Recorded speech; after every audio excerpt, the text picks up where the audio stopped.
وسم ګناه کې رمضان راغو ته وسم لا د ګناه نه منع کېږي وسم د زړه په موضوع پسې ورواني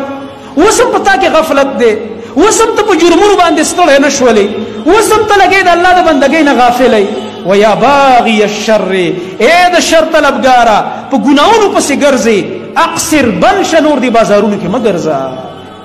بس دې نورې نافرمانۍ نه مه کوه دا نظر دې غلط مه استعمالوه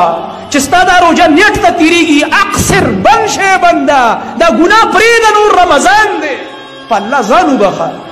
ویا باغي الشر اقصر دا شر کارونه به ته کله بندې په رمضان کې نه بندې کیدای شي دا د ژوند اخري رمضاني والله چې د مرګ په وخت کې چغې او کوکارې ووهي یا الله رمضان ته مې پاتې کا چې توبه وباسم او وبخلی شم نو رمضان یې درکړی که نه ولې بې قدري کوې په رمضان کې خو ته ورځې او شپې دې سبا کېږي که نه ولې درته دومره سپک ښکاري دا رمضان ځان په الله باندې وبخه که نه په زیاره دی چې بیا سړی چغې ووهي په زیاره دی چې بیا مونږ ارمان وکړو نو رسول الله صلی الله علیه وسلم فرمایي ولله عتقاء من النار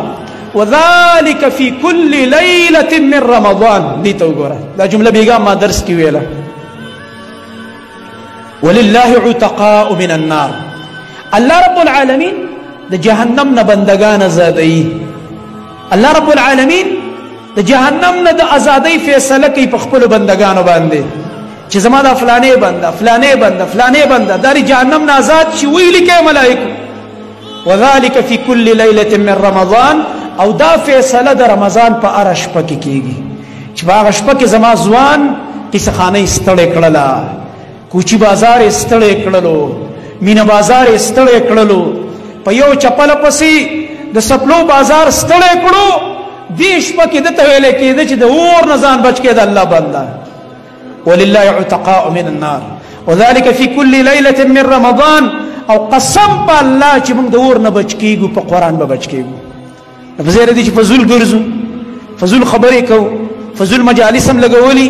د دې په ځای په کار ده چې موږ د الله کتاب ته ودرېږو